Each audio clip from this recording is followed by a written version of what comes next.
Үзэгчдээ дахин өдрийн мэндийг хүргэе. За 11 сарын 18 мигмар гараг болж байна. Мигмар гараг болгоно та бүхэндээ 15 цагаас явдаг сэтгэл зүйн болон буюу дотоод ертөнц болон маань хэлэхэд бэлэн боллоо.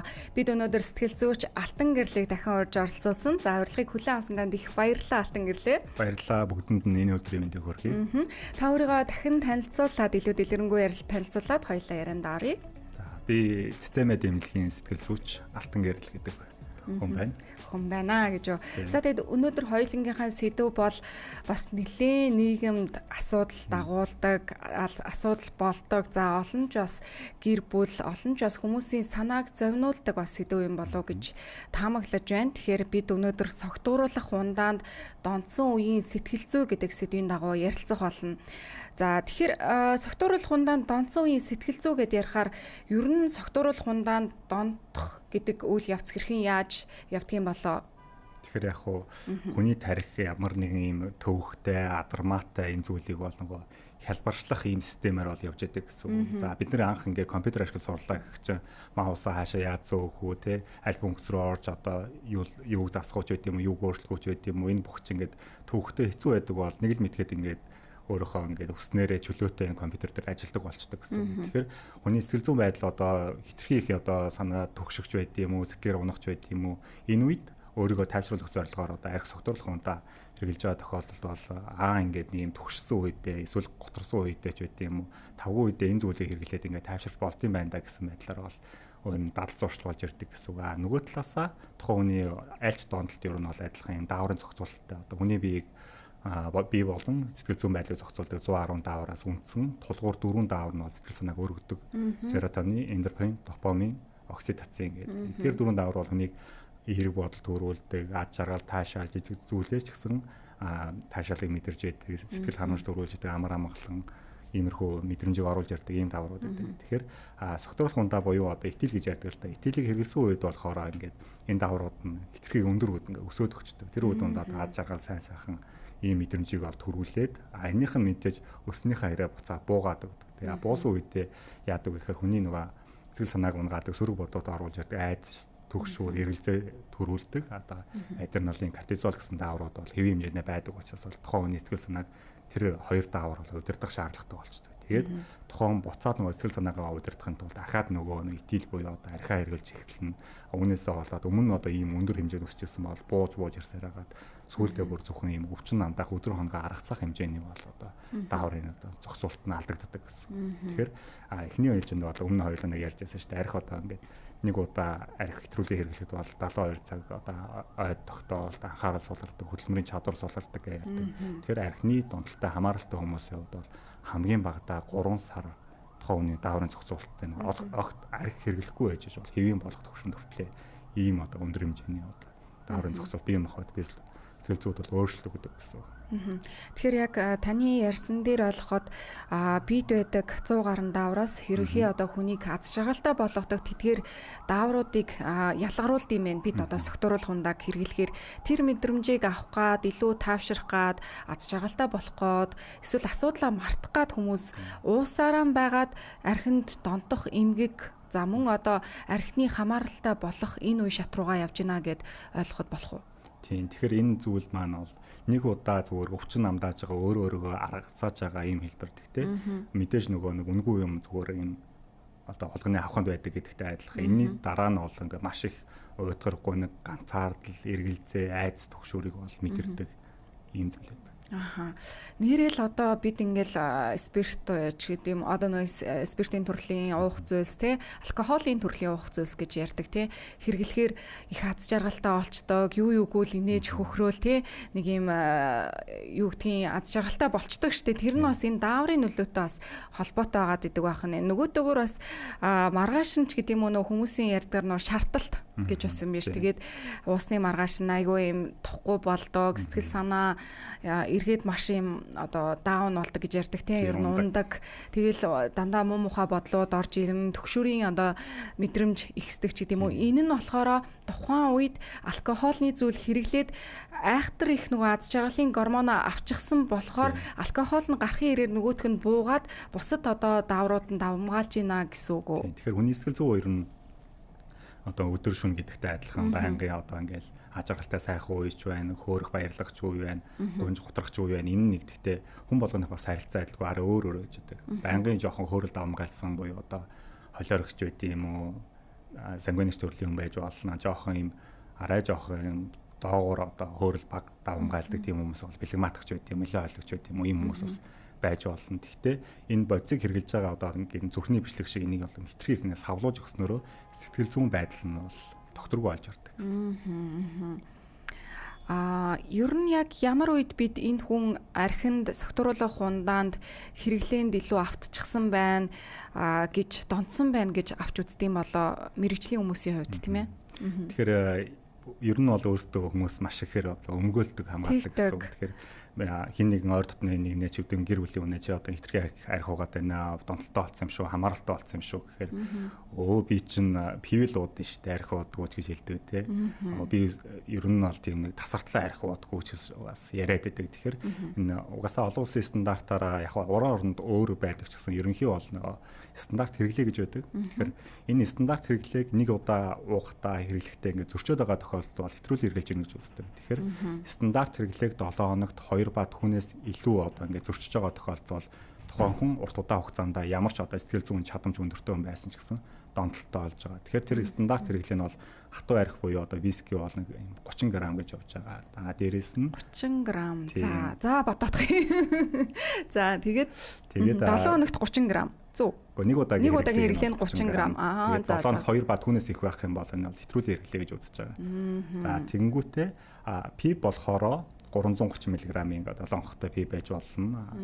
Вино буюу вайн болохоор 125 мг-аар стандарт хэрэглээг нэгээд үзсэн. Нэг удаадаа. Тэгэхээр үүнийг 7 хоногт 2 бат хүнээс дэш ингээ хэтрүүлэн хэрэглээд авах юм бол энэ хүн хамааралтай болох эрсдэл өндөртэй гэж үзэж байгаа. Дээрэс нь яг тухайн хүн донтолтой гэдгийг илэрхийлж байгаа зүйл бол тухайн хүний сэтгэл зүй болон бие физиолог нийгмийн амьдралд нь өөрчлөлт гараад тэрэн сөргөөр нөлөөлж байгаа тохиолдолд архины хэрэглээс болоод тэрийг одоо иргэн тойрных нь хүмүүс өөрөө ойлгохгүй ухаарахгүй байж болно. Иргэн тойрных хүмүүс за ядчил маргааш ажилтаа гэдгээ мэдж байгаа байж арх хэтрүүл хэрэглээ ажлаа салгаалдуулах гэдэг юм орхидуулах гэдэг юм уу.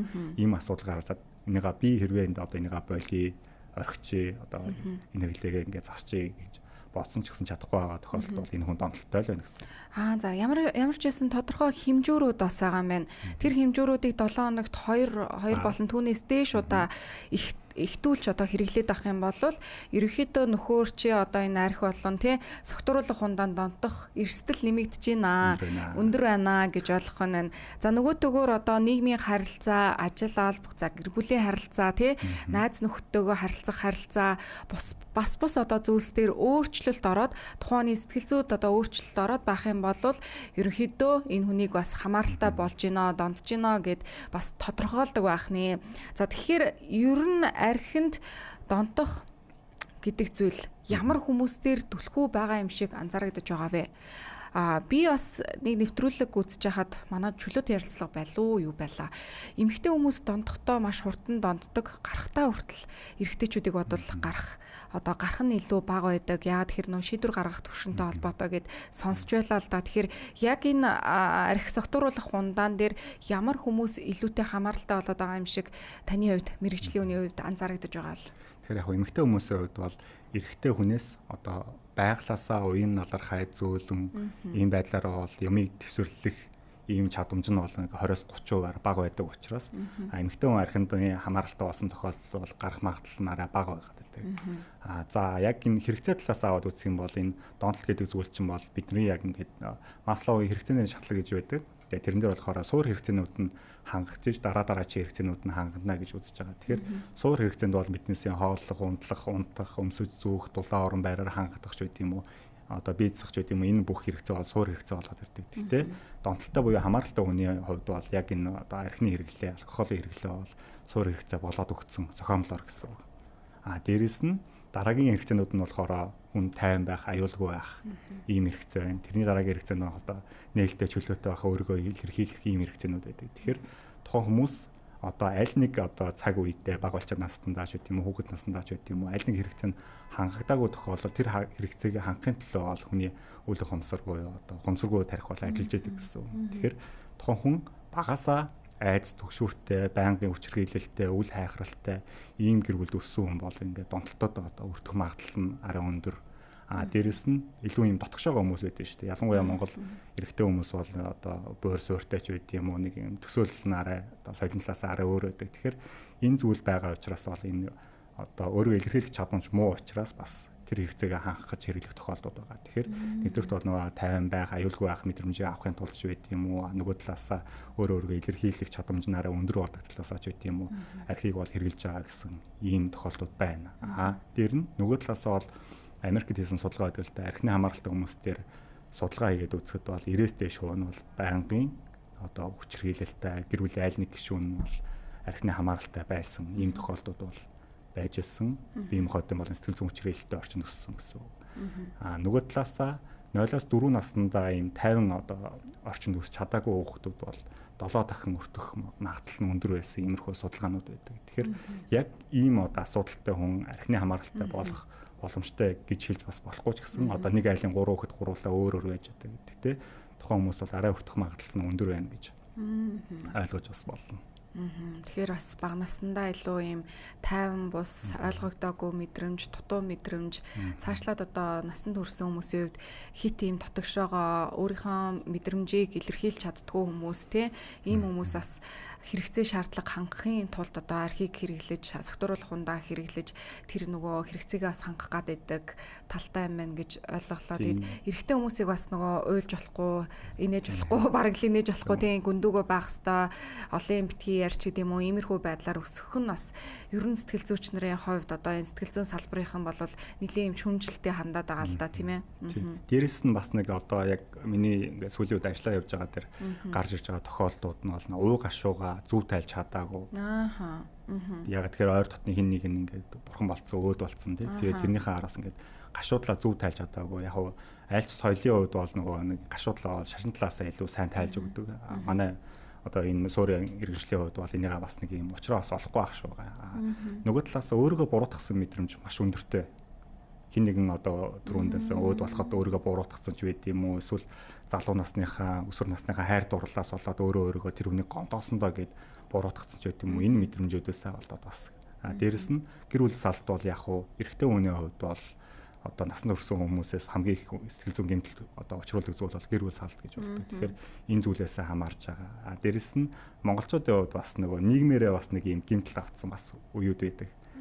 Юу вэ гэхээр хүний одоо яг чин одоо зорилгыг ингээд эрдэмтэд судлаад үзсэн чи өөрийгөө бусдад зориулах буюу одоо за маш ихээр их мөнгөтэй баян чанарын хүмүүс бол ингээд мөнгө өөрийгөө бусдад танилцуулаад өөрөө сайн үлсэн аян хийгээд явдаг. За зарим нь ингээ пастор болоо, лам болоод ингээ явдаг ч байт юм. Энэ нэг талаас бол өөрийгөө бусдад зориулж байгаа юм амьдралын утга учирын хэлбэр юм байна. Тэгэхэд манай одоо 90-ад оны үед бол нэг нь нийтийн төлөө, нийт нь нэгний төлөө гэсэн ийм одоо амьдралын утга учир үнцнээ аваад ирээдүгээ ингээ төсөөлөө явж исэн чинь нэг гинт ингээ арчлал гарч ирээд тэгээ арчлаас бол нөгөө нэг нийтийн төлөө, нийт нь нэгний төлөө гэжсэн зөвч зүгээр амиа модороо буюу одоо ингээ хуваа хичээгээрээ гэсэн ийм баг одоо мессеж одоо өгсөн гэсэн үг. Тэгээ энээсээ болоод нийгмээрээ гэмтэл авцсан. Эннийхээ зүйлс нь бол одоо манайд ч бол 5% насанд хүрсэн 5% нэг нь архины хамааралтай гэсэн ийм судалгаа бас байгаа. 5% нэг нь архины хамааралтай гэсэн. Эсвэл эрсдэлтэй гэсэн ийм судалгаа бас байгаа гэдэг. Дээрэс нь яг судалгаа хараад үзэхээр 90-95 6 оны хүмүүс бол бас архины одоо донтож байгаа байдалж байд юм уу, гэр бүл салж байд юм уу илүү өндөр байгаа гэдэг. 90-96 оныхон 95-6 оныхон 1990-96 оныхон архинд донтох, хамааралтай болох өндөр магадлалтай байгаа дээ. Тэгэхээр яг нийгмийн шилжилтийн үед ингээд орхигдсон аав ээж нь одоо гахаа өрөөд явцсан ч гэдэг юм уу, өвөө эмээ дээр өссөн ч гэдэг юм уу, том ах чинь дүүнрээ хараад гэртээ сойжлуулаад үлдсэн ч гэдэг юм уу, үл хайхрал амссан гэсэн. Тэгэхээр энэ бол хувь хүний ч асуудал байна, нийгмийн ч асуудал байна, цаг үеийн ч асуудал байна. Маш олон шалтгаан байна. Яг л үнэн бас ярьж байна. Гэтэ бас нэг үе бодвол бас монголчууд харцангуй гайгүй болоод байгаа мó гэхээр бас үгүй те. Илүү л бас байгаад байна. Харин харьцангуй энэ одоо жинзи үеийнхэн бас архинаас согтууруулахын данаас татгалж байна гэсэн мэдээллүүд бол явж илаа. Гэтэ энэ бол олон улсад тийм одоо судалгаа байлээ. Ер нь ингэдэг шүү дээ хүмүүс чинь би бол 7 хоногт орой болгоны ганц л би уудаг, би тэрнээс хэтрүүлдэг үү гэдэг ч юм уу те. Эсвэл одоо сая таны ярьж илаа шүү дээ. Одоо би хаяадаал ингээл нэг сардаал нэг шоуддаг, нэг уучдаг, хэтрүүлцдэг ч гэдэг юм уу. Ер нь хүн хэрхэн өөрийгөө энэ согтууруулах ундаанд донтоод байгаагаа мэдэх боломжтой байд юм болоо тэр болгон мэдтгүү ах л та. Хөвчлэн л одоо хажуу хавиргын хүмүүс нь л хилдэг баах. Тэгэхээр өөрийгөө яаж мэдэх боломжтой гэдэг юм бол. Тэгэхээр яг өөрийгөө мэдж байгаа асуудал бол сэтгэл зүйн. Та микрофоноо баг зэрэг татчих уу? Сунгаад. Яг зөв. Сэтгэл зүйн чадамжтай холбоотой. Яг одоо ингээд хандж байгаа хүмүүсийг харахад бол манай дүү байгаамаа, манай нөхөр байгаамаа ч үгүй юм уу ингээд арх уугаад ингээд за 7 хоногийн хэдэн өдөр арх ууж ийн гэхээр 7 хоногтой бишээ нэг сардаа нэг мэг арх уугаад байгаа юм. Тэгвэл олон ингээд дараалж уугаад байгаа юм уу гэхээр үгүй байна. Тэгвэл тасартлаа уугаад байгаа юм уу гэхээр үгүй зүгээр нэг сардаал нэг уучаад байгаа юм тий өсрээд нэг хоёр уучаад байгаа юм ч гэдэг юм уу. Чи ингэм шүү. Тэгэхээр ер нь бол хүн болгоны хувьд архины хэрэглээ донтолтой байгаа ч юм уу өөр гэсэн. Тэгэхээр бидний хувьд бол яг одоо өөрийгөө донтолтой гэж мэдэх хувьд бол ийм хитрхи юм одоо дуршил төрөөд байгаа л гэсэн үг л дээ. Хүсээд тий нэг уучих юмсан гээл. Хизээ хаана хинтээ гэдэг нь бол маш чухал. Ийм давтамж ямар нэгэн давтамж байх хэрэгтэй. Тэгэхээр магадгүй ажлынхантайгаа уулзахаач гэдэг юм уу. Магадгүй 5 дахь өдөрч байт юм уу. Магадгүй гэр орондоо эсвэл гадуур одоо паб лаунж байдаг ч юм уу тий. Энэ дээр нэг юм дуршил төрөөд ингээд цаанасаа нэг юм хөөрөл давтаач гэдэг юм уу. Сэтэл төрөө тэрийг ямар нэгэн баяр ёслолоор ингэж зөвтгөгдөг ч гэдэг юм шалтгаан шалтгаан олдогч байдаг юм уу. Нэг юм онгой байдсан шүү дээ нөгөө нэг хүнтэй суусан ч та арх уудгүй гэсэн чинь зөвхөн юунд саунд орохдоо юм уу баярын өдөр уудаг гэдэг. За тэгвэл ингээд сууя гэдэг нэг ихнэр нөхөр хоёроо суучих байгаа байхгүй. Тэгсэн чинь өглөө нөхөр нь өнөөдөр ямар баярын өдөр үлээ гэсэн чинь ихнэр нь гайхаад өнөөдөр ямар ч баяр биш дээ гэсэн чинь тэгвэл саунд сууя гэж яваад байдаг ингээд. Бүр нэг шалтгаан болоод идэг гэж. Тэгэхээр ер нь бол шалтгаан хаагаал жоохон ингээл хүслэн төрөөл тий цаанаасаа ингээл дэгдэгнээл гэдэг шиг тий нэг юм гигэлцээл байвал ер нь жоохон гизүүдж байгаа гэх. Түрүүний ярьсан нөгөө стандарт хэрэглээ нараа их болж ирдэг ч байдаг юм. Тэрийг ихэнх хүмүүс өөрөө ажлын онцлогтойгоо ажил төрөл бүтээж гэн гэж бол ярьдаг. Найз нөхдөдөө гоё зугаатай байна гэдэг үгээр саацалж тийм. Зөв. Ер нь ингээд арх байнгын уугаа цогтууруулах хундаа байнга хэрэглээд авах нь сая та ярьлаа л да нэвтрүүлгээхэнд те одоо дааврын өөрчлөлтөнд орон сэтгэл зүйд нөлөөлнө гэдэг ч юм уу. Өөр ямар одоо сөрөг үр дагаврууд гарч ирэх боломжтой байдаг юм болоо. Тэгэхээр яг сөрөг хугацаанд одоо ингэж хэтрүүлж хэрэглэх нь тийм ээ. Нэг талаас нэг ийм туршилт байдیں۔ Тэр юу вэ гэхээр харахнууд дээрээс нь туршилт л та. Ингээд нэг бүлэг харахнууд дээр бол тэр ямар ч юм одоо хоол хүнсээ ингэж хоорондоо булаацалдаж хөдөлмөрлөж хичээл зүтгэл гаргаж олох боломж бүх юм нэлбэг хангалуун. Тэгээд нэг талд нь болохоор юм мансууруулах бодистой бас нөгөө талд нь болохоор цэвэр ус тавьсан чинь эхлээл ингээл бол аль альнаас нь ингээд харахнууд нь ууж үзээл тэгэл дараа нь болохоор бүгдээрээ юм мансууруулах бодистой уснаас нь ингээл уугаад эхэлсэн байгаа. Тэгсээд яваа явандаа бүгдээрээ өгцөн байгаа. Нөгөө бүлэг холгонууд харахнуудад яасан бэ гэхээр хүмүүс ингээд хоол хүнсээ олоход дандаа ингэж нөгөө яадаг тэмцэлдэг шаардлагатай болдог нэгнтэйгээ харилцах нөхөрлөх юм боломж олгоод тэгээд бас цэвэр ус тавиад бодистой ус тавиад ирсэн чинь бодистой уснаас ерөөсөө хулгана авахгүй цэвэр уснаас л уугаад ирсэн байгаа. Тэгэхээр тухайн хүмүүс яг ингээ нөгөө нэг амьдралынхаа туршид хичээл зүтгэлтэй ч үгүй юм уу яг өрсөлдөх боломжтой зорилт гаргадаг ч үгүй юм уу энэ үеэсээ бол тухайн хүмүүсийн нөгөө идэвхтэй байгаад ирэхээрээ одоо цаг нөхцөх байдалч байт юм уу буруу зүйл сатаарах ч байт юм уу анхаарлаа өөр зүйл рүү хандуулах ч байт юм уу ийм боломж нь бага болоод ирдэг учраас хэрэглээ нараа бага болдог. Таны асуусан асуулт чинь ерөнхийдөө бол юу хоёлаа ч өөр тийшээ ярьж байгаа. Харин тий бүр холдоод явчлаа тий. Тэгэд ингээл сая таныг ярьж байхад бас бодлоо л да одоо ингээд нилийн бүр за яг ингээд хаяа уудаг ч гэдэм үү тий ингээд онцсон ч гэдэм үү юм хүн байлаа гэж бодоход хоошоо ч гэдэм үү одоо ингээд хүмүүсийг харахаар бүр ингээд асар одоо архины хамааралтай болцсон хүмүүс бас байгаад байна л да тий. Тэгээд тэр хүмүүстээр бол үнэхээр гэр бүлийнхэн эхнэр нь ч гэдэг юм уу маш одоо хэцүү байдалд байгаа хүмүүс нь яг сая та бит хоёрын ярьжсэн яриа бол дөнгөж эхэлж байгаа ч юм уу тий одоо харцангуй ингээд гайгүй төвшөнд байгаа хүмүүс байгаад байна. Тэгэхээр маш одоо ийм архины хэрэглээ нь өндөр хүмүүстэй ер нь ямар арга чарга хэрэглүүл зүгээр идэх юм болоо гэр бүлийнх нь ямар байдлаар харьцвал илүү эвтэйхэн үр дүнтэй байдаг юм бол тэгэхээр маш одоо гүн гүнзгий орцсон бас асар олон хүмүүс байгаа шүү дээ бидний эргэн тойронд нийгэмд тий.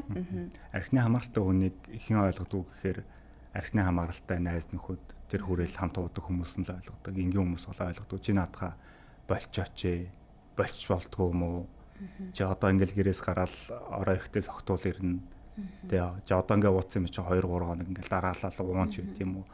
Тэгэхээр түрүүний ярьсантай адилхан бас нэг юм бүлэглэлт нь одоо ямар нэгэн өөрийнх нь ингээд сэтгэл зүй хэрэгцээг нь хангаж өгөөд энэ түрүүний ярьсан чинь анхдагч хэрэгцээ буюу хоол хүнс шиг тэр зүйлээ ол нэгтгэг болсноос гадна бол архиуж байгаа хүмүүсийг хараад ирэхэд хоорондоо юу ярьдаг гэхээр нэг нэгнийгээ айгуу сайн магтаж чистэ ийм сайн ийм ундаг байсан шүү дээ ингээд тэгсэн шүү дээ тэгэхэд ингэсэн шүү дээ гэж одоо урам хайрлах магтах саашаах ийм үзэгдлүүд бол айгуу хаагаад байдаг. Архиуж ах үедээ. Тий.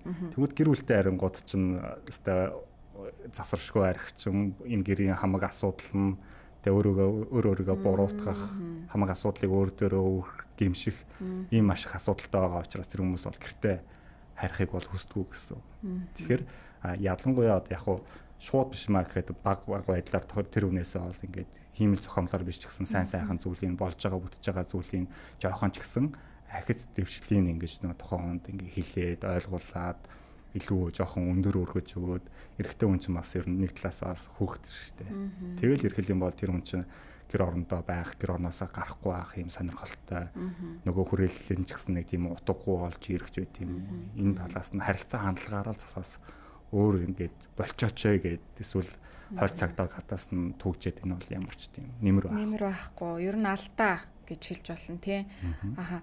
Сая тэгээд таныг ярьжсэн чинь бас нэг юм бодол орж ирлээ л дээ. Нөө яагаад хүмүүс архиугаад идэггүй гэдэг жахад нөө ярих хэрэгцээ, өөрийгөө ойлгуулах хэрэгцээ, шаардлага бас байдгаа гэдэгтэй холбоотойгоор нөгөө хүнтэйгээ илүү сайн ярилцах, ойлгогдож байгаа мэдрэмжийг төрүүлэх тий.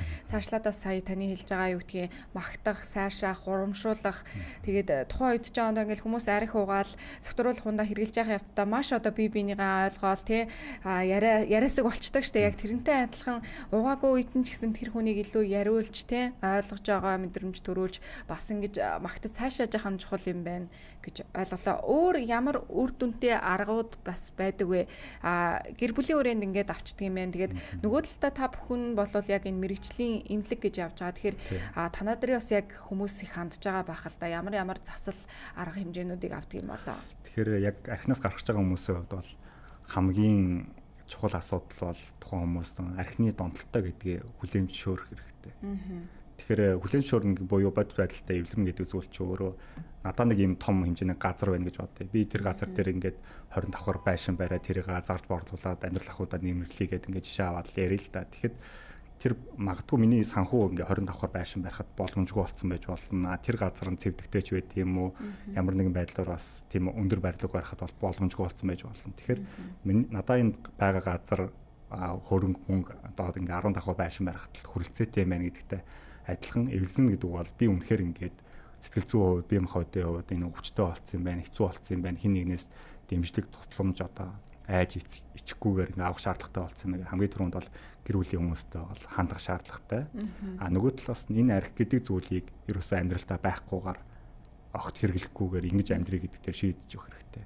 Хүмүүс ихэнх гаргадаг алдаа нь би жоохон баг хэрэглээд ингээд байгаад гэж бол шийдээд байдаг. Энийг бол зүгээр ор тас ингээд болиё гэсэн байдлаар шийдэх хэрэгтэй. За ингэсэн тохиолдолд бол анх ер нь бол эмчилгээний ингээд 50% гүйцэтгэлээ гэсэн. Тэгэхээр бид нар хизээ цаг алддаг вэ гэхээр энэ 50% гүйцэтгэл дээр маш их цаг алддаг. Хүлээн зөвшөөрөх, өөрийгөө донцсон гэдгийг хүлээн зөвшөөрөх, цаашлаад энэ хэрэглээг бүр тасрах зогсооё гэдгийг шийдэх гэдэг. Амьдрал ахуйд нь сэтгэл зүйд нь бие махбодын сөргөөрнөлөө байдаг.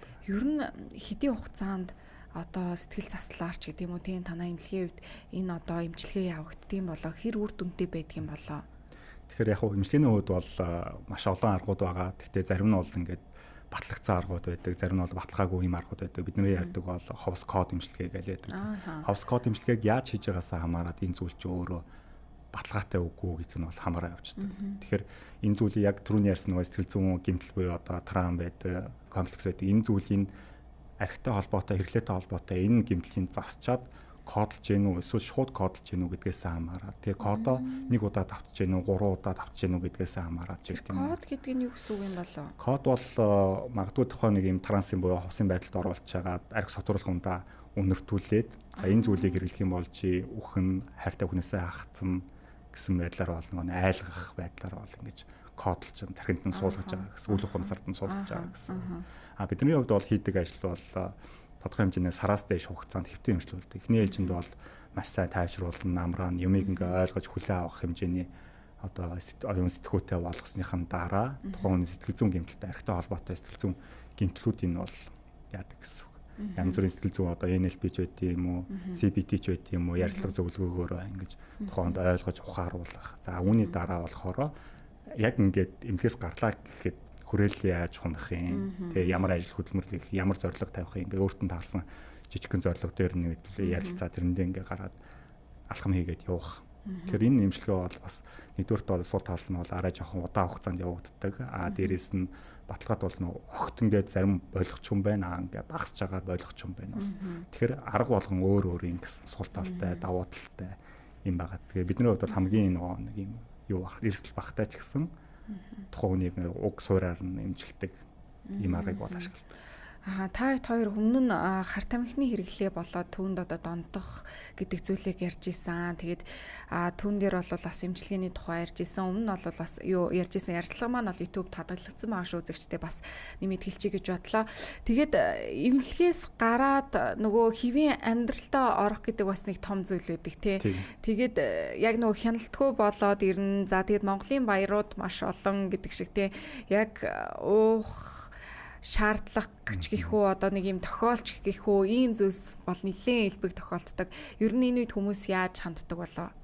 Энэ дэр бас хийсэн судалгаа үүдээ яг энгийн хүмүүс болон архины хамааралтай архинаас гарах гэж ингэ хичээж байгаа хүмүүс дээр ингээд судалгаа хийхдээ тархинд нь бол энэ эмрэ аппарат, ЭГ аппарат ингээд зүйлснийхаа дараа бол арх өнөртүүлээд, лон харуулад, архины ширээний ард суулгаад ингээд бол энгийн хүмүүс дээр бол ямар ч юм хөөрлийн процесс бол ажиглагдаагүй өрнө. Донтолтоос гарах гэж хичээж байгаа хүмүүст бол маш хүчтэй юм сэтэл төрш хөөрлийн процесс бол ажиглаж ирсэн гэдэг. Тэгэхээр хар тамхинаас архины хувьд бол байдаг ялгаа нь бол хар тамхи бол ингээд хүрээлэлээ хумаад ингээд тухайн хүмүүсээ блоклоод ингээд алгуулсан тохиолдол бас өдөр бол ингээд тааралдаад байхгүй. Арх бол ерөөсөө ингээд тав халахал тааралддаг ийм асуудал болохоор яг гарах гад хичээж байгаа хүмүүсээ бол айгүй хэцүү. Ярвихтай тий.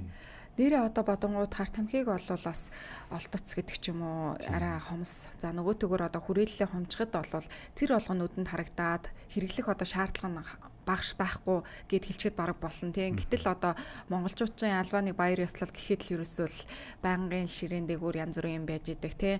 Гэх мэтчлэн тэгэхээр бол ер нь цаашдын юм жоохон ярвихтай тухайн хүнээс нэлээ юм хичээл чармаалт шаардлагатгаар л юм байна да тийм үү.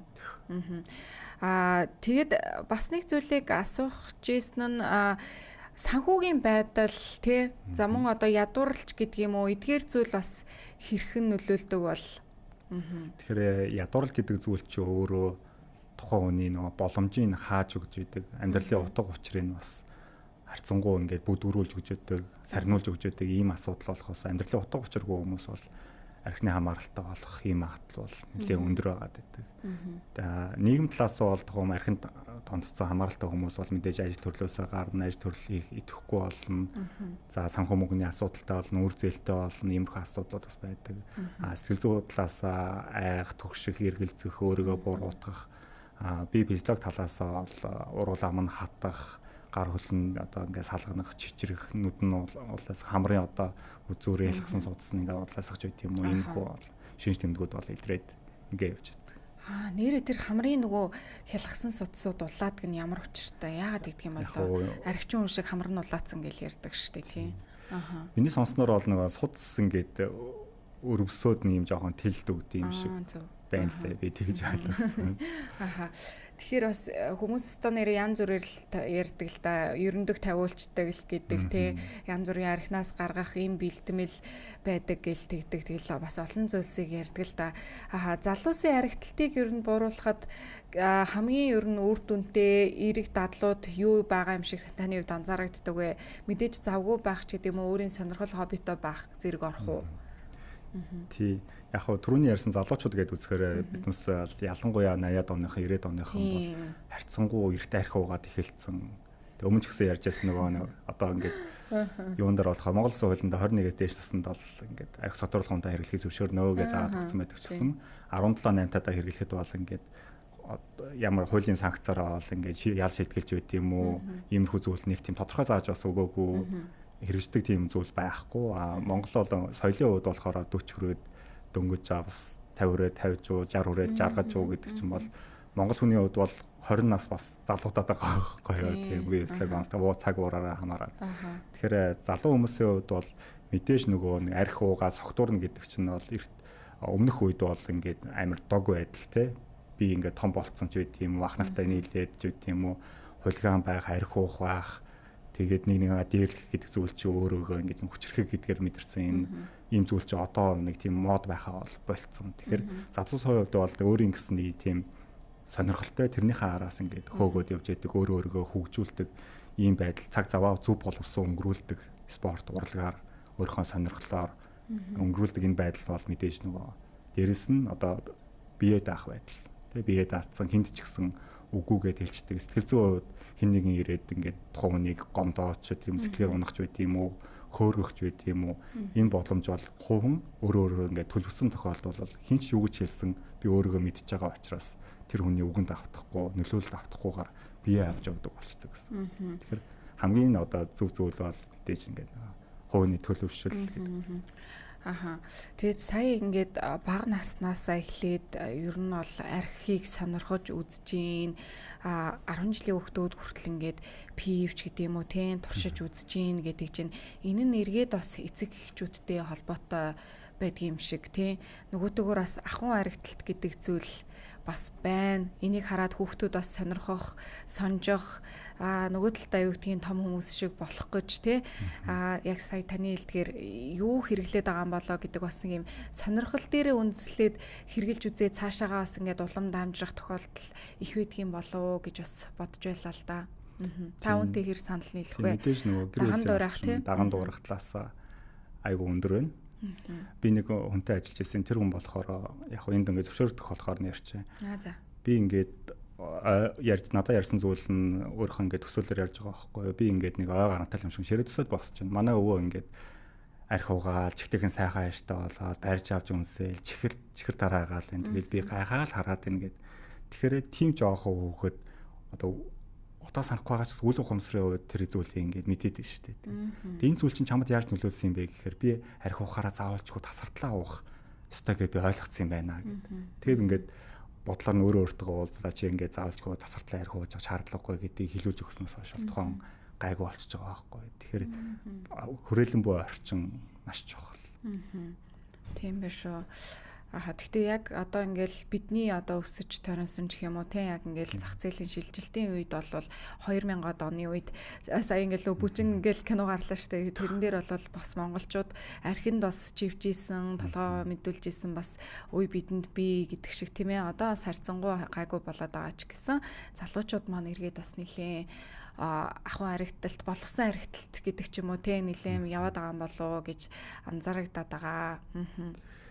Тийм. Танаад ингээд эмнэлэгт очиж үйлчлүүлж байгаа хүмүүсийн ер нь хэдэн хувь нь ер нь яг энэ архины холбоотой тий согтруулах ундааны холбоотой хүмүүс очдог вэ?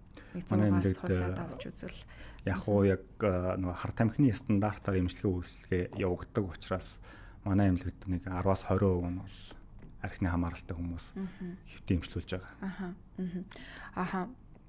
Одоо тэгээд нөө сая хэлж штэ архинаас ингээд гарах эмчилгээ хийгээд за хэвтэж эмчлүүлээд магадгүй кодлуулаад ингээд гарчлаа гэж бодоход ер нь одоо энэ амьдралын чинь 20 30 жил 40 жил магадгүй цаашдын тий одоо тухайн хэдтэйгээс шалтгаалаад энэ жилүүдэд огт одоо арх амсахгүй пив амсахгүй ч гэдэг юм уу энэ согтруулах хундаа амсахгүй байх ер нь бол бас нэлээд боломжгүй юм шиг санагдаад байна л да.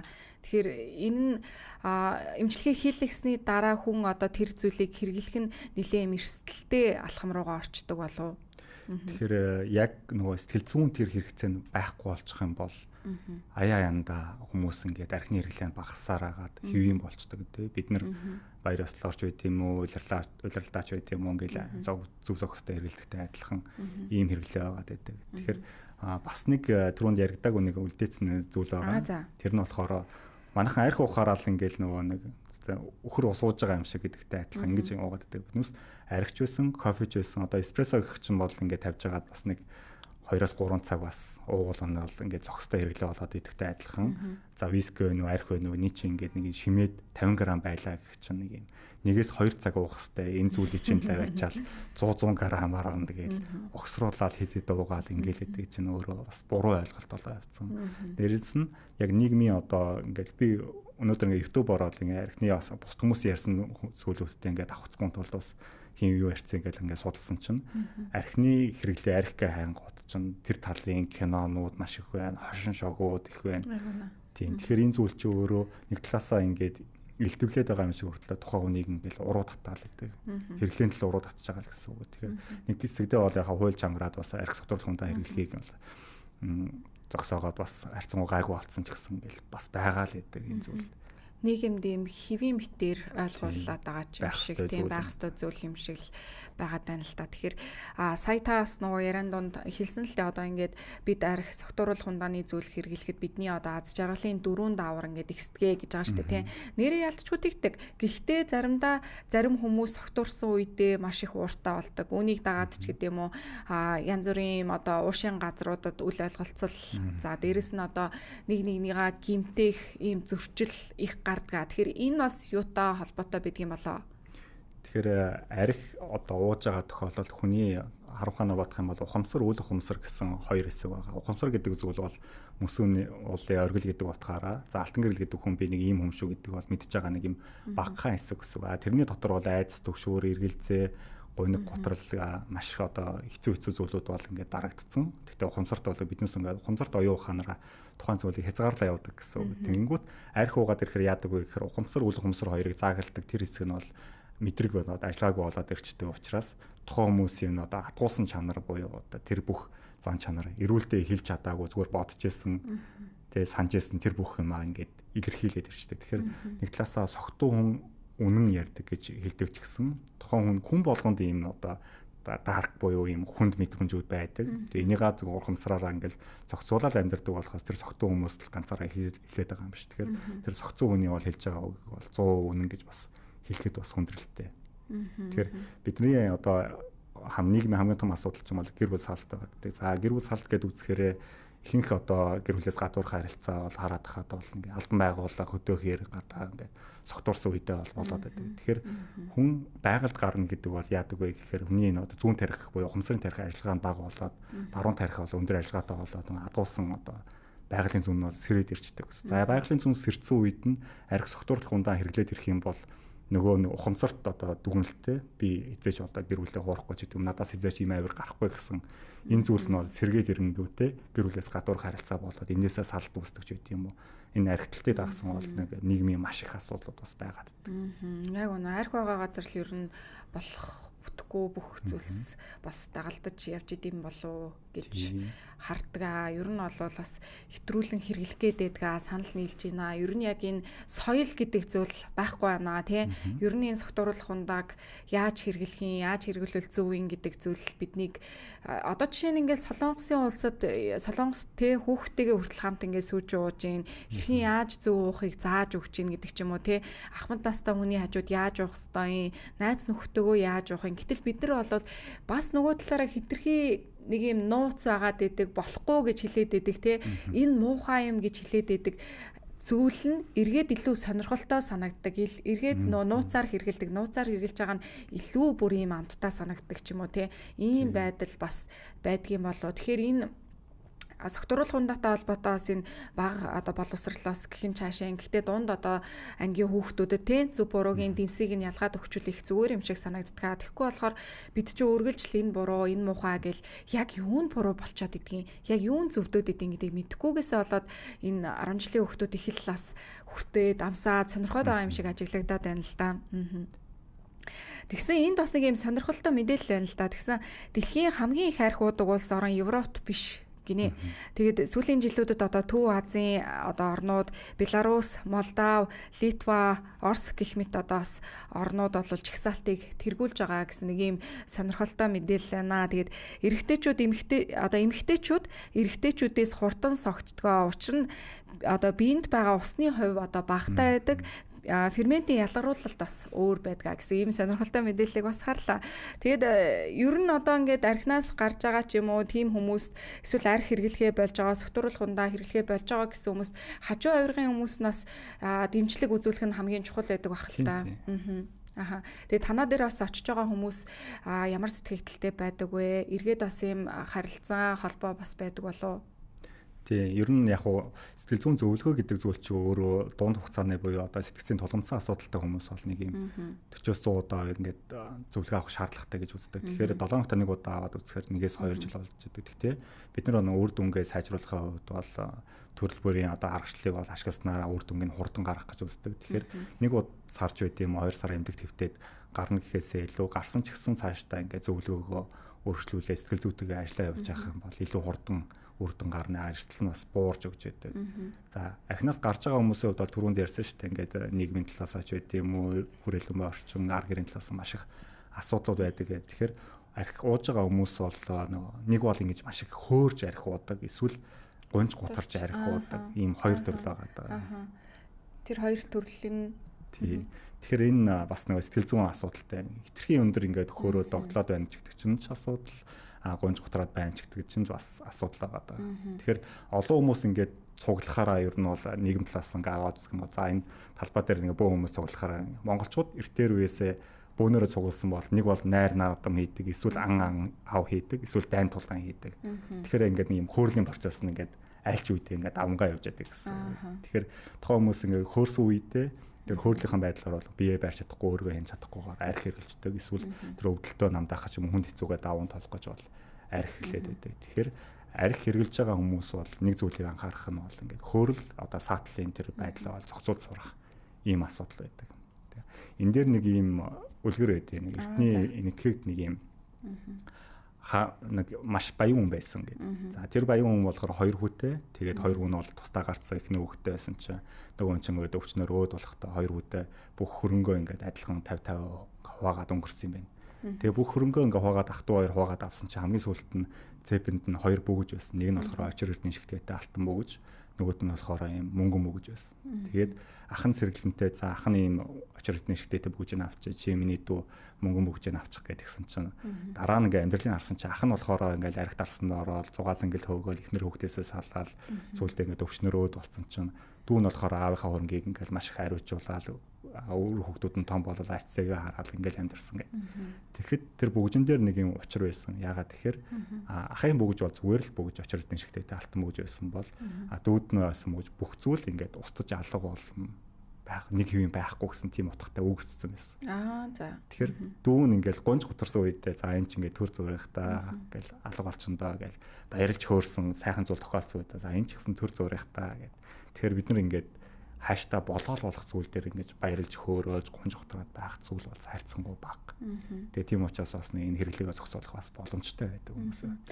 Та сайн нөө яриан дундаас хэд удаа зогсон л доо. Одоо жишээ нь ойр дотны хин нэгнийгээ алдах, за тэрнээс болоод өөрийгөө бас буруушаах, тий, өөртөө бурууг тохих. Энэ одоо сэтгэл зүйн хямралаасаа болоод хин нэгнээс хагцал мэдрэмжээ бас дарах гэдэг ч юм уу, эсвэл тайтгарах, тайвшрах энэ одоо зүйлээс олж их арх одоо ууж гин, амсж гин, донтж гин цаашлаад тий. Тэгэхээр энэ үед ер нь хүн ямар арга хэмжээг өөртөө авбал зүгээр идэх юм болоо. Тэгэд мэдээж бидний одоо энэ амьдралд хацал зовлон гэдэг бол хамгийн хэцүү зүйл байдаг. Тэгээд тэрийг бас даван туулах гад бас архинд ороод байгаа, арх уух гад байгаа бас хүмүүс байгаа бол ямар зөвлөмжийг өгөх вэ? Мэдээж сая таны ярьсан нөгөө зөвлөмжүүдийг бол санаж байна л да. Одоо урамшуулагч гэдэг юм уу те. Гэхдээ энэ асуудал бол арай нэг жоохон өөр байгаад байна уу гэж харж байна. Тэр яг энэ зүйлийг ярьдаг нь бол хүмүүсийн харамсалтай зүйл нь ингээд яг нэг юм сэтгэл зүйн нэг асуудлаасаа болоод 20 жил архи ууцсан, 30 жил архи ууцсан ийм тохиолдол байдаг. Тэгэхээр хүн юутэй тулалж байгаа, юуг даван туулахаа мэдэхгүй байж тэр зүйлийг даван туулах ямар ч боломж байдгүй. Тэгэхээр яг энэ хин нэгнийг алдах юм мэдрэмж бол магадгүй энэ үнтэй ингээд сайн сайхан амьдрах ч байт юм уу. Заав ээж нэсэн бол үр хөвгтэй харуулад ихнэрээ ингээд дагуулад очих ч байт үр ацтайг нь харуулж байт юм уу. Ийм ингээд төсөөллөг өөртөө суулгацсан байтал тухайн ингээд гинт өвчнөрч байт юм уу. Гинтийн байдлаар ингээд эсвэл заа ингээд ажмаар ингээд биеинд орооцоор өөд болчдөг. Энэ үед нөгөө төсөөлөл нь ингээд алга болцсон. Тэгэхээр нөгөө за амьд ахуйд нь баярлуулж чадсангүй дээ, хайртайгаа хэлж чадсангүй дээ гэсэн байдлаар бол ачин хариулж чадсангүй дээ гэсэн байдлаар бол ингээд өөрөөрөө буруутгаач байт юм уу. Иймэрхүү байдлаараа болохоор ер нь одоо ингээд цагийн зам гэдэг ч юм бол бас өөр шттэ. Хинт юу ч тохиолдож болно. Энэ бүгдийг бид нар ингээд өөрчлөх ямар ч боломж байхгүй, цаг хугацааг ухрах боломжгүй. Гэхдээ сэтгэл зүйдээ ингээд өөрөөрөө буруутгасан юм мэдрэмж нь одоо биднээс дотоод хөөхд бүр inner child гэж ярьдэн шүү дээ. Тэгэхээр хүн өөрөөрөө буруутгах гэдэг чинь зүгээр л ингээд өөрөө ингээд хар одоо сүүдэр нүмерөд авч байгаатай адилхан ийм л зүйл. Тэгэхээр зүгээр өөрийгөө ингээд багалцсан, хүлцсэн эсвэл байнгын ингээд зүгээр шигтээд байгаатай ийм зүйл байхгүй. Тэгэхээр өөртөө багчсан ингээд ярилц сурах хэрэгтэй.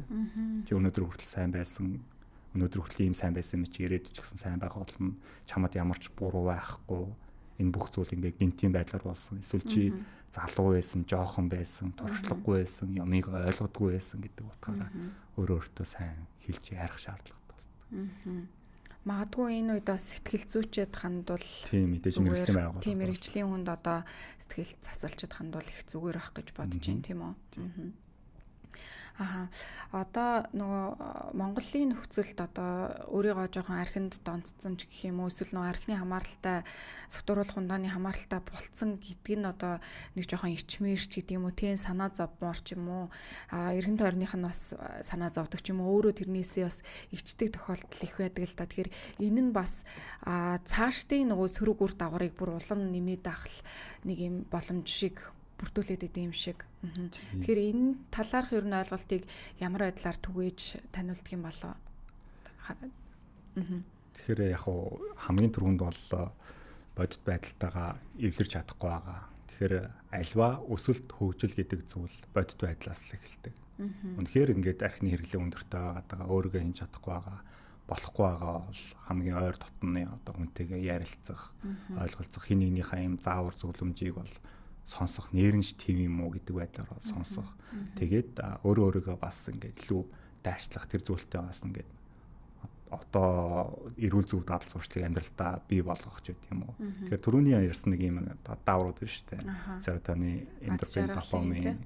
Тэгэхээр энэ дааврууд бас зөвхөн одоо бодис хэрэглээд бол юм ялгардаг юм дааврууд биш. Хүн ингээд спорт одоо бие хөгжүүлэх ч гэдэг юм уу, спортоор хичээлэх гүүх алхах ч байт юм уу өөрийнхөө сонирхолтой зүйлийг хийх хоббигоо хөгжүүлэх ч байт юм уу иймэрхүү зүйл дээр чинь ингээл энэ одоо серотонин даавар ч юм уу допамин даавар ч байт юм уу ингээд эсвэл гэр бүлийн харилцаагаа илүү сайжруулах ч байт юм уу тэгэхээр заавалчгүй тэр зүйл дээр нэг удаа нөхөд хор нүүлийн өөрөө ингэж урт удаан хугацаанд амсч ийснаас зүгээр ингээд энгийн амьдралдаа жижиг зүйл дээр ч гэсэн өөрөөрөө хөгжүүлээд аваад яваад ингэ явах юм бол илүү амьдралын чанар нь дээшлэх юм боломжтой.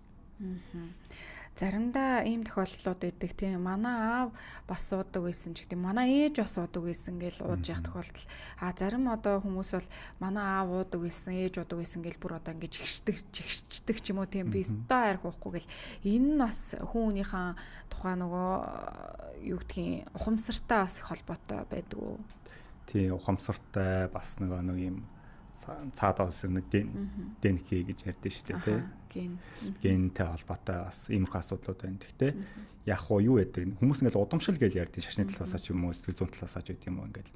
Тэгэхээр энэ зүйл чи юу вэ гэхээр аав ээж нь дотгошоогоо хүмүүс байсан бол мэдээж хоорондоо илэн далдангүй нээлттэй чөлөөтэй бүх юмаа уудлаад ярьдгүй л байсан байгаа. Тэгэхээр энэ зүйлээс хүүхэд үлгэр жишээ аваад туршлага суугаад ингээд хөгжиж байгаагийн тохиолдолд бол тэр хүүхэд дотгошоогоо хүүхэд гарч ирнэ. Тэгээд дотгошоогоо хүүхэд энэ байдлаараа байгаадах юм бол ирээдүйд нөгөө түрүүний ярьсан 7 дахин өндөр эрсдэлтэй гэдэг чинь бол хэвэн болоо авчдаг. Нөгөө талаасаа яг уу одоо нэг тийм батлагдаагүй ч гэсэн үл ухамсар буюу далд ухамсар гэж ярьдаг ийм зүйл байдаг. Тэр зүйл яадаг вэ гэхээр би яг нэг Оросын нэг ийм судалгаа харж ирсэн. Тэр судалгаан дээр магадгүй аав нь ингээд кодлуулаач байд юм уу ямар нэгэн одоо даавар зохицуулах юм уугаач байд юм архинаас гарсан тохиолдолд ач зээдэн ч байд юм уу хүүхдэн ч байд юм уу халдах магадлал байдаг гэсэн ийм судалгаа харж байна. Халдах гэдэг нь одоо аав нь архинаас гарлаа гэхэд хүүхэд нь ингээд архинд орох ч байд юм уу иймэрхүү тохиолдлыг хараад тухайн үедээ бас гайхчихсан. Тэгэхээр бас нэг ийм удамшлын буюу одоо үйл ухамсар буюу хамтын ухамсарын хэмжээндээ ийм шилжих иймэрхүү тохиолдлууд бас байдаг. Гэхдээ тэр хүүхэд нь архинд орж ийн гэдэг чинь бас тэр хүүхдэд бас эрсдэл өндөр байсан бол орж байгаа болохоос ямар ч эрсдэлгүй хүүхэд бол архинд бас орох юм тохиолдол байх. Ааха. Хүүсийн хувьд авч үзэх юм бол сүүлийн үед эмэгтэйчүүд эрэгтэй хүмүүсээс илүү арх уугаад байна. Илүү их одоо согтруулахунд аваад байна гэдэг шүүмж бас нийтийн дунд явж ин л да. Та үүнтэй хэр санал нийлэх вэ? Би санал нийлдэг. Гэхдээ сэтгэл зүйн үхээсээ илүү нөө гендрийн хувьд. За эмэгтэй хүмүүс илүү арай өндөр түвшний боломжийн опшнч байд юм уу? Ийм ажил хийдэг. Энээсээ хамаарат эмэгтэй хүмүүс ингээд харагдж байгаа байдал нь бол магадгүй ингээд паб ресторанд явж байхад л ингээд илүү дийлэнх нь бол эмэгтэй хүмүүс харагддаг ч гэсэн хэрэглэж байгаа эрэгтэй хүмүүс бол арай жоохон орон байрч байд юм уу даалтч байд юм уу хэрэглээд байгаа юм болов уу гэд. Тэгэхээр гендрийн хувьд яалтчгүй ялгаа гарцсан учраас энэ нь бол эмэгтэй хүмүүс илүү архины хэрэглээ өндөр байгаад байгаа юм болов уу гэсэн ийм бас. Гэхдээ бүр ингээд донтолтын хувьд ч байд юм уу энэ зүйлээ алдсан байх үед бол арай эрэгтэй хүмүүс илүү дамгаа авах гэж бодож байна. За тэгээд та бид хоёрын ерөөдөө нөө ярилцах цаг өндөрлөж байна. Тэгээд магадгүй таны бас хэлмээрсэн зүйлс ээ нөө миний асуугаагүй зүйл байвал хэлж болно. Тэгэхээр яг уу юу л гэдэг л да ингээл нэгдүгürt бол өөрөө энэ зүйлийг ингээд гарыг гэж бүрэн дүүрэн шийдэх хэрэгтэй. Шийдсэн тохиолдолд бол арга зам бол бас за мэргэжлийн байгууллага тамж болно өөрөө бас тэмцэж болно. Тэгээ наад захын эмчлэг гэхэд бол ийм лимонтой ус байдаг. Тэгэхээр дэлхийн бас стандартд бол угаасаа лимонтой ус ингээд ороод өгсөн байдаг. Тэгэхээр магадгүй энэ сэтгэлээр унахаарч байд юм уу, хөөрхөрч байд юм уу, цаанаасаа ингээд нэг юм арх ухах хэрэгтэй гэсэн энэ сигналыг ингээд тархинд тохиолгоод өгөөд шүү дээ. Тэр үед нь ингээд лимонтой ус уугаад нэг юм гашуун уугаад ах юм бол тэрнийх нь нөгөө одоо дадал зуршлынх нь тойрог нь одоо солигдчихдаг гэсэн үг л дээ. Тэгэхээр яг байнга одоо тэр яг архинаас гаргаж байгаа одоо усаараа архийг орлуулах гэж байгаа хүний хувьд бол гараа ингээд сунгахад өөрт нь хамгийн ойрхон ус байж байгаа хэрэгтэй. Тэгэхээр байнга одоо амаа чиглэж уух одоо архины дуршил төрж байгаагаа мэдсэн дайруудаа тэр усаа уух ч байт юм уу. Иймэрхүү байдлаар арга хэмжээ авах юм бол бүр болжтгүй маа гэхэд бас багасах боломжтой. Тэгээ мэдээж нөгөө унтахаас өмнө 3 цагийн өмнө бол энэ усны хэрэглээг зогсоох бол бөөрөнд маш их ачаалал өгнө. Танай эмнэлэг дээр ирж байгаа хүмүүс өвчтнүүд тийм тусламж авч байгаа хүмүүс ер нь бол нэлийн юм хүндэрсэн тохиолдлууд байдаг болов. Одоо жишээ нь бидний төсөөллөөр бол одоо ингээл гар марн чичрээл тийм иймэрхүү юм одоо яг бодит байгаад байна уу? Яг ямархуу байдалтай ирдэг бол. Тэгэхээр манай ч юм уу ер нь бол хүмүүсийн сэтгэхүйч яг тийм шүү дээ. Асуудал үнэхээр хүндэрсэн, би үнэхээр ингээд сэтгэл готролтой болцсон ч байт юм уу, төгшөлтэй болцсон ч байт юм уу. Эсвэл архины хэрэглээ бүр ингээд хүндрээд, салган чичрээд, даралт маргалт нь бүр унтсан байдаг ч байт юм уу. Үнэхээр хүнд хэцүү зүйл тохиолдоод ирсэн тохиолдол ингээд лам дээр очдог ч байт юм уу, шашнаар явдаг ч байт юм уу. Яг энэтэй адилхан эмнэлэгт хандж байгаа хүмүүс ч гэсэн үнэхээр ингээд болохоо байцсан, хүндэрсэн, цаг хугацаа алдсан, маш удаан хугацааны эмчилгээ шаардлагатай болсон үед нь ирж байгаа нь бас харамсалтай байгаа. Цаг хугацаа алдсан гэхээр яг ямар цаг хугацаа алдна гэхээр түрүүний одоо өмнө бол 5 жилийн өмнө тухайн хүн чинь бас нэг 7 хоногийн 2-3 өдөр арх уудаг байсан бол одоо 7 хоногийн 7 өдөр арх уудаг болсон. Чин цаг хугацаа мөн одоо тэр нөгөө эрсдэл нэмэгдээд бүр ингээд уух сэтэл нь маш юм өндөр хэмжээнд тий. Тэгээ гэр бүлийнхэнтэй нөгөө харилцаа бүр ингээд холдсон юм бас. Зөв ойлгомжтой. Маш одоо хэрэгтэй мэдээллийг өнөөдөр манай сэтгэл зүйч Алтан гэрэл маань өглөө. Тэгээд би цогтууруулах ундаанд донтсон үеийн сэтгэл зүй яагаад донтоод байна? Ер нь ямар үед одоо донтолт гэж хэлээд байгаа гэдэг одоо сэдвийн дагуу маш хэрэгтэй ярилцлагыг хийлээ. Үзэгчтэй хэрвээ та бүхэн манаас нөхөж үзхийг хүсэх юм бол Монгол Телевиз болон Терминал 1-ийн пэйж хуудснаа бол лайв маань хадгалагдана. За мөн одоо бусад зочдын маань ярилцлагыг үзхийг хүсэх юм бол YouTube хуудасаар ороод Терминал 1-ийг гээд дотоод ертөнц гээд хаах юм бол манай одоо сэтгэл зүйтэй холбоотой бүх ярилцлагууд бэлэн байдаг байгаа шүү. За тэгээ өнөөдрийн ярилцлага маань өндөрлөө Алтан гэрэлтэй амжилт хүсье. Маш их баярлалаа. Тэгээд манад бол 3 дахь удаага орж байгаа маш мундаг сэтгэл зүйч байдаг. Тэгээд таны ажлаас амжилт хүсье. Та бүдийн ажил өмчгсөн амжилт хүсье. За тэгээд эх 7 хоногийн мегмар гарагт эргээд уулзцгаая. Манайхаа тэгээд маргааш мэдээж өглөөний 10-аас 12 цагийн хооронд чек ин болонтойгоо хамт авах болно.